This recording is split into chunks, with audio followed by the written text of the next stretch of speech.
Council classes में आप लोगों का एक बार फिर स्वागत है। आज की क्लास में हम कुछ विशेष चर्चा करने वाले हैं। खास करके कुछ समसामयिक मुद्दों पर हम लोग बीच बीच में चर्चा किया करते हैं। उसी समसामयिक मुद्दों से लेकर के जुड़ा हुआ एक मामला है किसान आंदोलन। वर्तमान में जो एक किसान आंदोलन चल रहा है उसकी जानकारी आपको सोशल मीडिया के माध्यम से, न्यूज़पेपर और प्रिंट मीडिया और जो भी है, चाहे टीवी हो, चाहे जो भी खबरें जहां से प्रकाशित होती हैं, वहां से आपको इसकी एक जानकारी मिल रही होगी कि इस समय भारत में किसान आंदोलन चल रहा है। जिस देश में जय जवान और जय किसान का नारा दिया गया है, उस समय किसान है परेशान, ये नारा चल रहा है। तो मामला क्या है, मामले को हम लोग थोड़ा सा एक रूपरेखा बना लेते हैं कि मामला इस समय है कि दिल्ली के बॉर्डर पे, चाहे वो शंभू बॉर्डर के नाम से हो, चाहे सिंघू बॉर्डर के नाम से हो, इन सब शब्दों से आप इस समय परिचित हो रहे होंगे कि वहां पर ज्यादातर पंजाब और हरियाणा के किसान डटे हुए हैं। रास्ता बंद कर दिया गया है। नुकीली कीलों का वीडियो वायरल होता होगा, वो आप देख रहे हैं कि दिल्ली में ये किसान जाने ना पाए। हालांकि ये किसान शांतिपूर्वक प्रदर्शन करना चाह रहे हैं और थोड़ा बहुत शांतिपूर्वक प्रदर्शन कर भी रहे हैं, लेकिन जब थोड़ी बहुत झड़प हो रही है वो सब अलग बातें हैं। तो मूल रूप से मामला यह है कि आखिर ये किसान आंदोलन हो क्यों रहा है। इसी तरह का एक किसान आंदोलन सन 2021 में किसानों ने चलाया था। उसमें जो उस समय की मांग थी, खास करके एमएसपी को लेकर के मांग थी, स्वामीनाथन रिपोर्ट को लागू करने की मांग थी, या फिर उसके अलावा एक जो प्राइवेट जो है फार्मिंग हो रहा था, जो किराए पर दिया जा रहा था। सीधे तौर पे आप समझें कि उनका आरोप था कि उद्योगपतियों और पूंजीपतियों को हमारी जमीन किराए पर दे दी जाएगी, हम एक मजदूर की तरह रह जाएंगे। ये सब सारे मामले उस समय थे और उस मामले में सन 2021 में जो आंदोलन चला था उसका जो पटाक्षेप हुआ था वो इस बात से हुआ था कि एमएसपी की गारंटी दी जाएगी। वर्तमान मोदी सरकार द्वारा एमएसपी की गारंटी दी जाएगी। इसी पर वो धरना खत्म हुआ था, वो आंदोलन समाप्त हुआ था, लेकिन आज तक एमएसपी की गारंटी नहीं मिल पाई है। उन्हीं सब कुछ मुख्य मांगों के साथ ये नया आंदोलन किसान का शुरू हुआ है। इस पे हम लोग चर्चा करेंगे, उसका कारण जानेंगे कि आखिर मुख्य कारण है क्या, और अंततः उसकी सारे मामलों को समझते हुए हम लोग एक निष्कर्ष पे पहुंचेंगे। अब ये मामला हमारे लिए महत्वपूर्ण क्यों है, जो ये किसान आंदोलन है वो हमारे लिए महत्वपूर्ण 3 कारणों से है। एक तो ये समसामयिक ज्वलंत मुद्दा है, हम इस पे अपनी एक चर्चा परिचर्चा हम लोग करते हैं, एक ये है। और दूसरा, ये एक थोड़ा सा राजनीतिक मुद्दा भी बन गया है, इसलिए हम लोग इस पे चर्चा कर रहे हैं। तीसरा, ये भारतीय अर्थव्यवस्था से जुड़ा हुआ मुद्दा है, इसलिए हम लोग चर्चा कर रहे हैं। और उसी अर्थव्यवस्था में ये एक आर्थिक मामला भी बनता है, इसलिए हम लोग इसकी चर्चा कर रहे हैं। और ये चर्चा इसलिए भी महत्वपूर्ण है कि इन सब जो भी चर्चा परिचर्चा होती है, जो भी बिंदु यहां से उठते हैं, चाहे स्वामीनाथन आयोग की बात करें, चाहे स्वामीनाथन रिपोर्ट की बात करें, या जो एमएसपी का मामला होता है, इन सब सारी शब्दावलियों, इनकी जो सारगर्भिता है, वो अगर हम लोग सिविल सर्विसेज की तैयारी कर रहे हैं उनमें, या फिर जो भी अन्य एग्जाम हो रहे हैं उनमें, चाहे उसका जो उसकी प्री परीक्षा हो या जो भी मेंस परीक्षाएं जहां पर होती हैं, उनमें इस तरह की मामलों पे चर्चा परिचर्चा के लिए छोटे प्रश्न और बड़े प्रश्न व्याख्या के रूप में या विकल्प के रूप में जरूर आते हैं। चाहे एमएसपी का मामला हो, इस पे बड़े प्रश्न आते हैं व्याख्या के रूप में, और चाहे स्वामीनाथन की जो सिफारिश है उस पे, या फिर जो वर्तमान में किसान आंदोलन रहा उसकी रूपरेखा क्या रही, उसका कारण क्या रहा, इन सब पे बड़े बड़े प्रश्न और छोटे छोटे प्रश्न बन करके जरूर आते हैं। तो इसलिए हम लोग एक समग्र जानकारी के लिए और इनके बारे में अपनी एक समझ विकसित करने के लिए हम लोगों को इन पे चर्चा, इस पे एक गहन चर्चा और साथ में निष्कर्ष के साथ में इनकी क्या भूमिका है वर्तमान समाज में, उसके बारे में हम लोगों को समझना अति आवश्यक है। तो आइए हम लोग इस वीडियो में कम से कम 3-4 बातों को जरूर स्पष्ट करेंगे। जैसे स्वामीनाथन रिपोर्ट, कौन थे स्वामीनाथन, इनके बारे में चर्चा करेंगे। एमएसपी क्या है उसके बारे में चर्चा करेंगे, और एमएसपी किन मापदंडों पर निर्धारित होती है उस पर चर्चा करेंगे। और सबसे बड़ा मुद्दा ये रहेगा कि जो ये एमएसपी की गारंटी है उसके बनाम मोदी की गारंटी, ये मामला चला है। और देश में अलग अलग राज्यों में एमएसपी अलग अलग है। जैसे कि चावल के मामले में एक सीधा उदाहरण मैं दे रहा हूं, जैसे छत्तीसगढ़ राज्य में भी चुनाव था, तो वहां जो चावल का मूल्य रखा गया था वो 3150 रुपए रखा गया है। अगर छत्तीसगढ़ में 3150 रुपए धान का मूल्य हो सकता है, तो देश के अन्य राज्यों में क्यों नहीं हो सकता। यही सब विडंबना, यही सब वितंडावाद को लेकर के आज 2-3 दिनों से, हमको लग रहा है 1 हफ्ते से उसकी रूपरेखा बनी है, लेकिन 3-4 दिनों से किसान का आंदोलन चल रहा है, क्या कुछ कैसे होगा, इसके बारे में हम लोग सीधे टॉपिक वाइज समझते चलते हैं। आइए हम लोग देखते हैं यहां पर कि जो ये मांग है, मुख्य मांग इनकी क्या है किसानों की, वो क्या है, एमएसपी की गारंटी इसकी मुख्य मांग है। इसके अलावा और कई मांगे हैं, उस पर हम लोग सिलसिलेवार ढंग से चर्चा कर लेते हैं। सबसे पहले इनकी मांग है कि जो स्वामीनाथन की रिपोर्ट है, स्वामीनाथन की जो सिफारिश है, उसको ये लागू करें। स्वामीनाथन की जो सिफारिश है उसको ये लागू करें और किसान और मजदूरों को पेंशन दिया जाए। दूसरी मांग ये है। तीसरी मांग इनकी है कि कृषि ऋण को माफ कर दिया जाए। एक अनुमान में हमने कहीं सुना था, स्पष्ट तौर पे मैं बहुत तथ्य के रूप में मैं नहीं कह सकता, लेकिन कहीं हमने सुना था कि 45 लाख करोड़ रुपए कर्ज है, ये पूरा माफ कर दिया जाए। इनका कहना है कि अगर उद्योगपतियों का, व्यवसायियों का कर्ज माफ किया जा सकता है तो किसानों का क्यों नहीं माफ किया जा सकता है। उसका कारण है कि उचित लागत, उचित मूल्य न मिलने के कारण, मतलब एमएसपी में जो कमी है, उचित मूल्य न मिलने के कारण किसानों पर कर्ज हो गया है, इसलिए उसको माफ कर दिया जाना चाहिए। मतलब सरकार, दोष सरकार का ही है।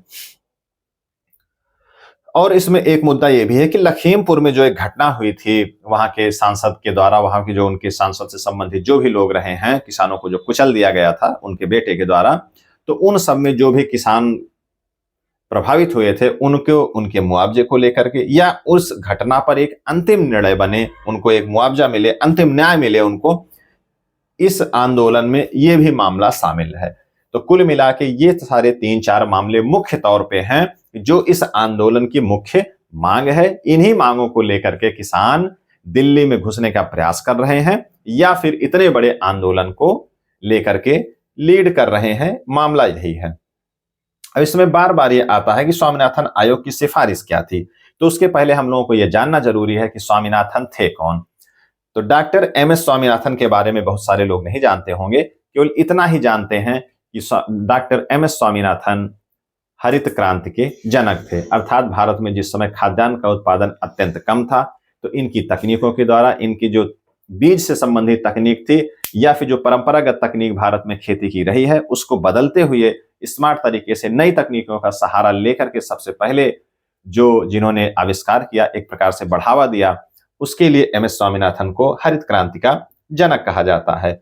सन 1925 में इनका जन्म हुआ। 28 सितंबर 2030, अभी जस्ट पिछले साल इनका निधन हो गया। और हाल फिलहाल में भारत की मोदी सरकार ने इनको भारत रत्न देने का प्रस्ताव किया है या उसकी सिफारिश की है। अब इनकी जो सिफारिश थी उस पर हम लोग जान लेते हैं। सन 2004 में इनके बोर्ड का गठन हुआ, जो इनका आयोग था इनकी अध्यक्षता में, उसका गठन हुआ उस समिति का। और सन 2006 में इन्होंने अपनी रिपोर्ट प्रकाशित की। प्रकाशित का आशय यह है कि संबंधित सरकार को इन्होंने अपनी रिपोर्ट सौंपी। और जो इन्होंने रिपोर्ट सौंपी उसमें किन मुख्य बिंदुओं पर इन्होंने चर्चा की या किन मुख्य बिंदुओं पर की इन्होंने सिफारिश की, उसमें सबसे मेन चीज रहा है कि जो एमएसपी है वो C2 + 50% दिया जाए। मतलब जो एमएसपी निर्धारण का फार्मूला है वो C2 के आधार पर निर्धारित किया जाए और जो अंतिम मूल्य उसका दिया जाए वो C2 + 50% के फार्मूले से एमएसपी को निर्धारित किया जाए। दूसरा इनका रहा है कि लैंड रिफॉर्म किया जाए, सिंचाई की सुविधाएं बढ़ाई जाए, तकनीकी सुविधाएं बढ़ाई जाएं और किसानों के लिए क्रेडिट और बीमा, इन तरीके की कई चीजों को लेकर के उन्होंने अपनी सिफारिश दी। मुख्य रूप से इसमें जो सिफारिश इनकी रही वो C2 + 50%, मतलब एमएसपी को लागू करने के लिए C2 + 50% फार्मूले का पालन किया जाए। और मुख्य मांग वर्तमान में किसानों की यही है कि स्वामीनाथन की जो रिपोर्ट है उनमें C2 + 50% एमएसपी के संदर्भ में इसको लागू किया जाए, इसको वर्तमान सरकार लागू करे। क्यों लागू नहीं कर रही है, इसके बारे में हम लोग थोड़ा सा आगे चर्चा करेंगे। अब आइए हम लोग जान लेते हैं एमएसपी क्या है। मिनिमम सपोर्ट प्राइस, न्यूनतम समर्थन मूल्य।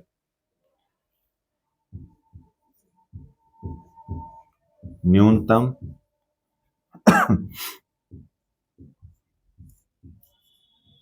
समर्थन मूल्य, एमएसपी का फुल फॉर्म क्या है? मिनिमम सपोर्ट प्राइस या न्यूनतम समर्थन मूल्य। अर्थात जो कुल मुख्य 23 फसलें हैं जिस पे सरकार एमएसपी लागू करती है, एमएसपी का निर्धारण कृषि लागत और मूल्य आयोग द्वारा किया जाता है।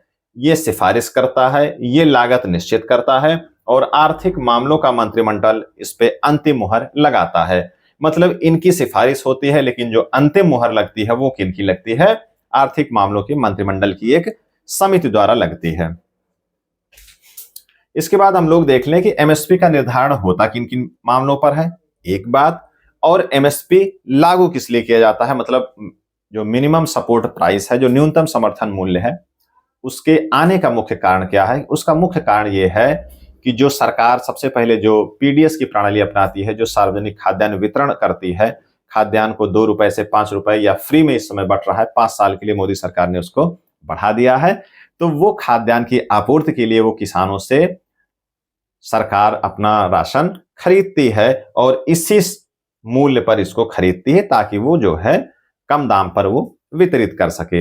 एक चीज ये है, और कम से कम इस रेट के आ जाने से मंडी का या बाजार में कम से कम इतना मूल्य उसका निर्धारित हो जाता है। तो न्यूनतम समर्थन मूल्य लाने का उद्देश्य यही है। अब इसमें कमी क्या है? किसानों को लग रहा है कि ये समर्थन मूल्य जो है वो बहुत कम है, जो लागत उनकी आती है उसके अनुरूप ये नहीं है। तो आइए हम लोग समझते हैं इस बात को कि आखिर जो न्यूनतम समर्थन मूल्य है वो किन किन फार्मूले पर निर्धारित होता है। उनके मुख्य रूप से 3 फार्मूले हैं। 3 फार्मूला है। सबसे पहला है A2 का फार्मूला, दूसरा है A2 प्लस FL फार्मूला और तीसरा है C2 प्लस 50% का फार्मूला, जिसको स्वामीनाथन द्वारा सिफारिश किया गया था। तो सबसे पहले हम लोग समझ लेते हैं कि A2 का फार्मूला है क्या। जो एमएसपी को निर्धारण करने की विधियां हैं उसमें सबसे पहले A2 का है। इसमें होता क्या है? बीज, खाद, मजदूर, सिंचाई और जो भी सारी लागत है उनको सब मिला करके इससे आप एमएसपी निर्धारित कर सकते हैं। मतलब टोटल कास्ट जो भी आती है, बीज की, खाद की, सिंचाई की, जो भी सिस्टम जितना लगता है लागत, वो A2 के फार्मूले से निर्धारित किया जाता है। अब दूसरा आता है A2 प्लस FL, मतलब A2 की सारी चीजें प्लस फैमिली लेबर। यह माना जाता है, अगर अर्थव्यवस्था की आपको थोड़ी बहुत जानकारी है, अर्थशास्त्र की, प्रच्छन्न बेरोजगारी एक शब्दावली है। तो प्रच्छन्न बेरोजगारी में यही उसका मतलब है कि जो भारत के किसान खेती करते हैं, मान लीजिए एक परिवार में 10 लोग हैं, तो उसमें से कम 7-8 लोग उस खेती किसानी में जुड़े रहते हैं, चाहे खेत 1 एकड़ या 1 हेक्टेयर मतलब 4-5 बीघे ही खेत हो, तो 8 से 10 लोग उसी में जुड़े रहते हैं। मतलब उनको प्रच्छन्न बेरोजगारी रहती है कि 2 महीने का उनको काम मिला, फिर 7-8 महीने वो ऐसे घूम रहे हैं उसी के भरोसे। कहने का मतलब यह है कि जो फैमिली लेबर है, किसान के जो घर के अन्य सदस्य हैं, उनको उसका कास्ट, उनको उसका वेतन, उसका मानदेय, उसका पारितोषिक उनको नहीं मिल पाता है। तो A2 प्लस FL के फार्मूले में जो ये लागत आ रही है, वो मान लीजिए 10 रुपए ये लागत आ रही है, तो 2-4 रुपए फैमिली लेबर को भी लागत में जोड़ लिया जाए। मतलब कि उसकी लागत 10 के बजाय 14 मान ली जाए, ताकि जो फैमिली लेबर है उसको भी कुछ पारितोषिक मिल सके। तो ये तो रहा A2 प्लस FL। और तीसरा जो सबसे महत्वपूर्ण है C2 प्लस 50%, मतलब ऊपर की सारी चीजें हैं, वास्तविक खर्च, पूंजी, ब्याज, भूमि का किराया, अनुमानित जो किराया है, वो सारी चीजें। मतलब ऊपर की सारी बातों के अलावा जो भूमि है जिसपे फार्मिंग की जा रही है, जिसपे खेती की जा रही है, उसका जो किराया है, उसका एक अनुमानित किराया, कि अगर इतनी जमीन है, अगर मैं किराया पे अगर लेता है, कोई दूसरा किराए पर अगर उसको लेता, लीज पर लेता, तो कितना उसका दिया जाता, वो भी लागत में शामिल किया जाए। मतलब अगर 10 रुपए की हम बात करें तो 10 रुपए ये हो गया, 4 रुपए ये हो गया, तो किराए और ब्याज जो भी सिस्टम पूरा लगा है उसका ब्याज भी हो। अगर आप उसमें आपने 1 लाख रुपए अगर इन्वेस्ट कर दिया है, तो साल भर में मोटा मोटा 5-7 हजार रुपए कम से कम ब्याज होना चाहिए। तो वो भी लागत में हो कि जितने दिन पूंजी फंसी रही उसका ब्याज भी इसमें शामिल हो। मतलब कि 10-4 14 और मोटा मोटा 2-3 रुपए ये भी हो जाएगा। मतलब 17-18 रुपए इसकी लागत जाकर के पड़ रही है। अगर जो A2 के फार्मूले से देखें तो 10 रुपए और A2 प्लस FL के फार्मूले से लगभग 14 रुपए। ये मेरा केवल एक काल्पनिक मानक है जो कि थोड़ा सा वास्तविकता के करीब करीब जरूर है। और C2 और 50% की बात करें तो ये जाकर के 17-18 रुपए पड़ रहा है। मैं जो भी मानक दे रहा हूं समझने के लिए, कोई इसका ऑथेंटिक या तथ्यगत स्रोत नहीं है, लेकिन आप इसको बेहतर समझ पाएंगे। तो ये सारे फार्मूले हैं जिसपे एमएसपी लागू होती है। अगर बात करें कि वर्तमान जो एमएसपी है वो किस फार्मूले पे लागू हो रही है, तो वर्तमान जो है वो किस पे हो रही है, A2 प्लस FL पर, A2 प्लस FL और उसका 50% ऐड किया जा रहा है। मतलब जो लागत है, वास्तविक लागत, वो, उसके बाद फैमिली लेबर की जो जो पारितोषिक हो सकना चाहिए, जो होना चाहिए वो, और उसका 50% ऐड करके MSP निर्धारित की जा रही है। तो ये सारी चीजें इस मामले पर हैं। इन्हीं सब मामलों को लेकर के किसान आंदोलनरत हैं। हमने यहां पर समझ लिया कि MS स्वामीनाथन कौन है, उनकी सिफारिश क्या थी और MSP का निर्धारण किस पे होता है, और इसी में ये जान ले हम लोग कि 23 फसलों पर यह निर्धारित किया जाता है, ये हमने देख ही लिया है। तो इतना सब कुछ ये मामला है, इसी को लेकर के गहमा गहमी है। अब आता है मामला कि आखिर सरकार बैकफुट पे जा क्यों रही है। इसका मामला ये है, एक तो मामला ये है, स्वामीनाथन आयोग की सिफारिश को हम लोग बाद में करते हैं। किसानों और मजदूरों को पेंशन, जो सरकारी कर्मचारी हैं उनको पेंशन सरकार ने बंद कर दिया है। मतलब, और 8वां वेतन आयोग के बारे में अभी सरकार ने हाल ही में स्पष्ट किया कि उनके पास बजट नहीं है इन सबको देने के लिए, इस वजह से ये भी मिलना मुश्किल है। कृषि ऋण इतना ज्यादा है, इसको माफ करना कठिन है। जो लखीमपुर घटना पर न्याय की बात हो रही है, वो एक राजनीतिक मुद्दा बन गया है, इस पर भी जो है सरकार बात करने से बच रही है। अब आता है मूल मामला, स्वामीनाथन आयोग की सिफारिश क्यों लागू नहीं कर रही है, जो MSP की गारंटी किसान मांग रहे हैं उस पर क्यों चर्चा नहीं कर रही है, उससे सरकार भाग क्यों रही है। तो उसका मूल मामला सबसे बड़ा ये है कि जो MSP की अगर गारंटी वो दे देगी, अगर वो C2 प्लस 50% को लागू उसने कर दिया, तो मोटा मोटा आप ये समझिए कि जो भी इस समय लागत निर्धारित हो रही है, MSP निर्धारित किया जा रहा है, कम से कम 50% उस पर और कास्ट बढ़ जाएगी। अगर हम बात करें इस समय, जैसे मोटा मोटा धान के मूल्य की अगर बात करें तो लगभग उसका है 2200 रुपए प्रति क्विंटल। मतलब 2200 रुपए के आसपास, 2183 या ऐसे समथिंग है। अगर MSP के निर्धारण की स्वामीनाथन रिपोर्ट की सिफारिश अगर स्वीकार कर ली जाती है तो 50% इसका सीधे सीधे बढ़ जाएगा। तो जो 21-22 रुपए में है धान, वो सीधे सीधे 28 से 30 के आसपास पहुंच सकता है। तो इस वजह से भी सरकार पीछे हट रही है, क्योंकि उसको अपना खाद्यान्न वितरण जो करना है, सार्वजनिक खाद्यान्न वितरण PDS के माध्यम से, उसको वो अगले 5 वर्ष के लिए बढ़ा चुकी है। राशन उसको खरीदना पड़ेगा, तो बहुत अधिक बढ़े मूल्य पर इसको खरीदना पड़ेगा। और रही बात इनके धरने की, तो सरकार के समझ में, मेरे समझ से यह मामला आ रहा है, ये धरना पूर्ण रूप से राजनीतिक रूप से प्रायोजित उसको लग रहा है। इसलिए जो है ये इन मामलों पर विचार करने से बच रही है। हालांकि कृषि मंत्री ने कहा है कि हम किसानों के साथ बैठेंगे, सारी बातचीत करेंगे, लेकिन मूल मुद्दा जो मेरे समझ से जो निष्कर्ष निकल के आ रहा है, ये दो ही है कि एक तो इन मांगों पर विचार करने का मतलब है सरकार के ऊपर बहुत ज्यादा भार पड़ जाना, पैसे का, आर्थिक, और दूसरा जो मामला है ये पूर्ण रूप से विपक्षी या फिर राजनीतिक तौर पे प्रायोजित मामला लग रहा है। जो इसके वास्तविक स्टेक होल्डर है किसानों के, वो मैदान में, वो धरने में नहीं है, ऐसा सरकार का मानना है। तो इस तरीके से जय जवान और जय किसान वाले इस देश में किसान है परेशान का नारा इस समय चल रहा है। वर्तमान मोदी सरकार इस पर क्या निर्णय लेती है वो तो एक अलग विषय है।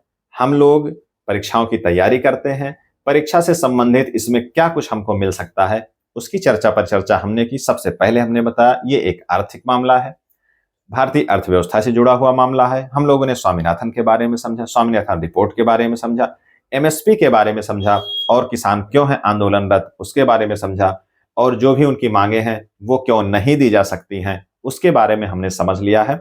तो इस तरीके से एक वीडियो के माध्यम से हम लोगों ने सारा जो भी समसामयिक मामला ये चल रहा है किसानों का, उसका जो सारी उसकी जो कहानी चल रही है उसके बारे में हमने परीक्षा के दृष्टि से और समसामयिक मुद्दे के रूप में और सामाजिक अपनी समझ को विकसित करने के हिसाब से भी हम लोग अपनी बात को हम लोग यहाँ पर समझ चुके हैं।